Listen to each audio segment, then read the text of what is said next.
What the deal, YouTube? You know who it is. It's your boy Big Will. Back with a little reaction video. I seen this one on the news. You see the title. Man opens fire on home invaders. Happened down in L.A., Sherman Oaks. Guy was sleeping, heard some noise, thought it was raccoons going through his trash. I guess he has a problem with raccoons breaking into his trash. This guy's got all kind of problems. But he sees a couple of guys trying to come in through his screen. Gets his gun, starts firing at him. I guess comes out of his bedroom and sees another guy, starts shooting at him. Let's see what happens. I heard a couple different versions from this guy, though. Let's hear what goes on. A Sherman Oaks man used his quick thinking and a gun to send 3 home invaders running. He fired multiple rounds at the suspects. Fox 11's Gigi Graciette talked exclusively with the man who defended his home and himself. I opened my bedroom door, and there's a guy literally 6 feet in front of me, different guy, part of them, and he's in my house already coming towards my bedroom. So as soon as he sees me with the gun, he starts yelling. I pull my gun out and I start firing inside of my own house. He's only 26, but Remy says survival instincts he didn't even know he had kicked in today when 3 men broke into his house. It was just before 1:30 this morning on Beverly Ridge in Sherman Oaks. Remy was asleep, but heard what he thought were raccoons on his balcony. They'd been breaking into the garbage lately. Damn. Like I said, you got raccoons breaking into your garbage, people breaking into your house. My guy, you better move or get some more guns. Sounds like a problem over there. Put some cameras up. Catch these burglars you got all over the place. What he found instead were 2 men, and one of them had a gun. And I see 2 guys. One is pulling my screen door, my sliding door open. So I run towards my bed, grab my firearm. And at that moment, my door's already slid open, and I'm just putting rounds straight at the guy. He sees the men run, but fearing they're going to find another entry point, he runs out of his bedroom, only to come face to face with suspect number 3, and he shoots at him too. Imagine you open your bedroom door to go to another bedroom inside your house, and there's a guy right there. Instincts kicked in at that moment. I don't even know if I could ever do it again. It was just very instinctual. The guy runs, but since he's inside the house, well, Remy runs too. We got these instincts inside of us, right? And they're called fight or flight. Most of you have probably heard of it, right? When things go wrong, when we're faced with adrenaline and we're faced with an incident, right? Automatically your mind starts running, right? When that adrenaline starts flowing, your mind starts running. Do you fight or do you flight? A big person, big dude, me, someone bigger than me, even smaller guys that know how to fight or whatever, they'll attack, right? They go into fight motion, right? A lot of people got that flight instinct though. When they get scared, they get nervous, they freeze. They don't know what to do. They turn around and freeze.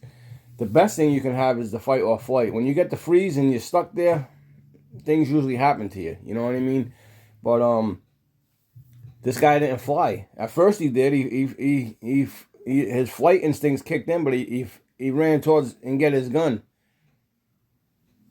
Then he started the fight motion, right? Then he started shooting back. Let's see what happens. You need that instinct, and you got it. It's on. You don't even realize what's happening. It's split second. Split second, your mind is thinking, do I run, do I fight, what do you do? Picture that little brain that we have up there thinking all of this in an instinct. What do I do? Let's go. To get more bullets. I'm thinking, okay, I'm going to run out of bullets. I run back to my closet. I have 4 extra magazines with the first aid kit. So I grab my magazines, turn the lights off. I'm in survival mode. By this point, Remy had called 911. Police arriving and clearing the house. No suspects were found, and it was later determined they entered through the back of the hillside home, climbing up this hill from... No cameras. I think there was another... another news thing he did where it shows that they have signs on the street that say that the house is for cameras, but like, you got no cameras looking at people and seeing that they're climbing up the hill and stuff. Come on. From a dirt road. Remy says the suspects were wearing masks and hoodies, but he believes they may have been Middle Eastern because at one point he thinks he understood what they were yelling. And I'm glad they said that too, Middle Eastern, because everybody goes right into the stereotyping right away, right? Oh, I hope they caught them white crackheads, or I hope they caught them black thugs that are breaking into people's houses all the time. They come in all sizes, all shapes, all colors, black, white, Puerto Rican, Chinese, Middle Eastern. Every nationality, every ethnicity has thugs in it. They have bad guys. The stereotyping, that shit's got to stop. It's got to go out the window. But what were they breaking into his house for? That's what I'm wondering, right? If this guy is one of them type of people that likes to brag and say, I got this, I live in a big house, look, I holding up videos with money to his ear and stuff, people are going to target you, right? And if they know you're that good where they're targeting you and they're following you, they must know that you got a gun, right? So, like, what is it? Was it a personal thing? Did they try breaking into your house? If people know you, I mean, if they don't know you and they're breaking into your house, finding out you have a gun, what were they there looking for? If they were there to kill you, once you started firing, like, it wasn't a gunfight. I seen another news clip where he says, "Oh, they shot back," but he never says it in this clip that they shot at him too. Let's see what he's got to say. And that was run. Could have been gold, could have been gonna. I don't know. At that time, adrenaline was rushing through me. He doesn't know if he actually shot any of the men, but he feels his gun and his instincts saved him from being robbed and maybe even from something worse. Basically, the best case scenario in this entire situation. Was that you had your gun? That I had my weapon, yes. The investigation into this home invasion is just getting started, but right now, police don't believe this was random. They believe Remy was targeted for whatever reason. If you saw anything out of the ordinary on Beverly Ridge or Oakfield Drive this morning, please call the LAPD's Van Nuys station in Sherman Oaks. Right, so they say they think he was targeted. Someone don't know that he's got a gun. People don't know. Like, even if you're setting somebody up and someone says, hey, dude over here has such and such, easy target. It's only one person house. Let's rob him. You're setting somebody up and you don't know if he's got a gun. Obviously, this guy's got 4 loaded magazines just on standby. Never mind the one that he cleared out. Right? He said, "I don't know if I hit anybody." Do you find blood drops? When you're shot, you would have heard the guy yell, "Ah!" Like something. You know what I mean? Like, I've been hit. It's something. Do you count the bullets? How many shots you took? They said that he says in another news clip that they shot at him. Like, didn't the cops pull bullets out of the walls or to find out what other kind of gun it is? And if you're there opening fire on somebody, right? And I understand adrenaline's running and you're nervous, so, maybe you're not right on point and you're just waking up out of sleep. But when you're firing at somebody, like, you gotta have your aim down. Suppose he lives in a condo and next door is a child or a elderly person or whatever, and you killed a neighbor, right? Also, he's firing at somebody when they're running out of their house. Some states, once you shoot someone in the back, it's no longer self-defense. You know what I'm saying? So, like, you got to be on point. Even though you got a gun, a lot of states now with the stand your ground, you might have been able to fight it because they were in your house, or that was what you were saying, they were in the house. But I mean, you got to watch where you're shooting. Now, you people, on the other hand, that are doing the breaking into the houses, whatever you broke in for, is it really worth it? Is it really worth it to kill somebody? Just think of the 4 kids that shot Pop Smoke. Rest in peace. What'd they get out of it? A watch? Some chains? They got no money. They never had no money to, even after selling the jewelry, they're all in prison. And they're 15 and 19 years old, 4 kids in prison for the rest of their life. 15 years old getting charged as an adult. Prison for the rest of your life. You go in jail, you start bragging about, yeah, I'm the guy that shot Pop Smoke. How the fuck did you make out? You're sitting in jail with the other 3 guys that, come on, man. It's not worth it to kill someone and spend the rest of your life in jail to break into someone's house or something for $1,000, $10,000. That's worth the rest of your life.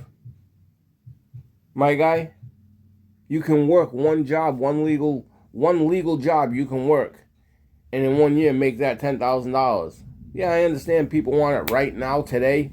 I need it now, not yesterday, not tomorrow. I understand that. But now you're in prison, you still don't got that $10,000 that you needed. It's not worth it, man. You know, if you're gonna to kill someone, it's not worth it, any amount of money. Okay? But, you know, if you're gonna rob a bank, or, you know, or if you come up on $1 million, $2 million today, that goes in no time, right? But if you're gonna come up on $1 million or two, you know, you got a $5 million heist, someone dies, you can vanish and live the rest of your life. You don't have to work anymore. You can disappear. But when you're breaking into someone's house, and what are you going to steal at their PlayStation 5? What are you going to make with that? What are you going to do with that? And risk killing somebody or getting killed because homeowners have guns? There's plenty of videos out there where people breaking in and the homeowner shoots back and kills somebody. Women, kids. Right? I seen a headline of a 11-year-old kid that killed a home intruder. I'm going to do a reaction video to that one after I watch it, but, excuse me, 11 years old.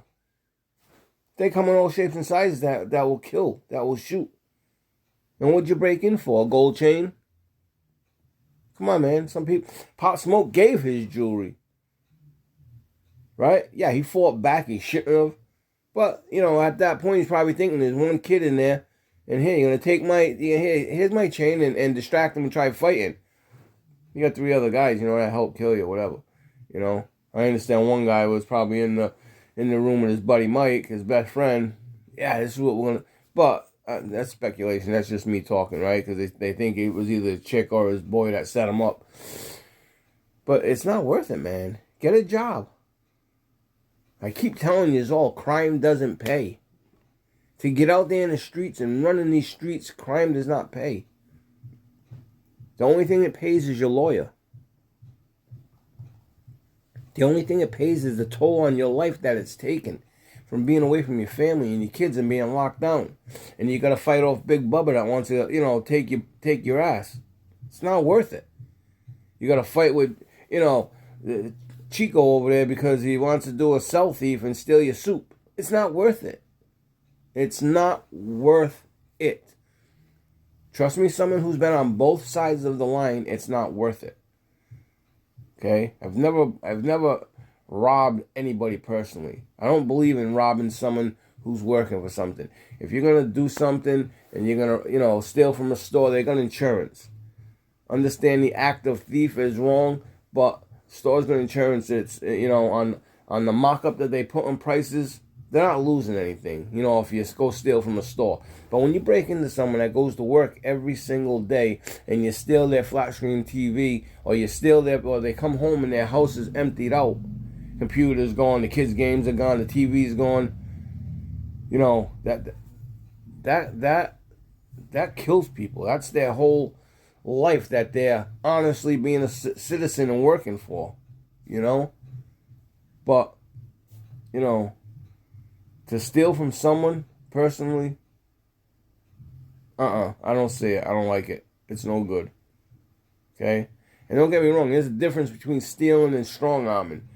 You know, if you get a punk and you just take his shit, listen, what's up? I'm taking your shit. What do you want to do? That's totally different from breaking into someone's house and then stealing their shit, you know. But, you know, you steal someone's car, yeah, they're working for it, but they got insurance. They're going to get the money back for the car. You know what I mean? It's still wrong, but I'm just saying, there's a difference. With that being said, guy, when you're going to shoot at somebody, make sure you get your aim right so you don't kill an innocent bystander. Maybe you were just shooting and didn't realize and not trying to hit somebody because you don't really want to kill somebody, especially in your apartment. You got to live with that. Maybe that was the case and you just don't realize it because, you know, because your adrenaline was running. But today, this world is out of control.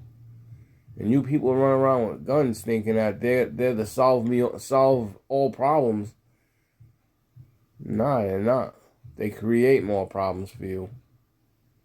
Because you're walking into someone's house trying to take a TV and you end up taking somebody's life. And you can't even watch the TV or sell it because you're going to sell the TV for $100 and then what are you going to do?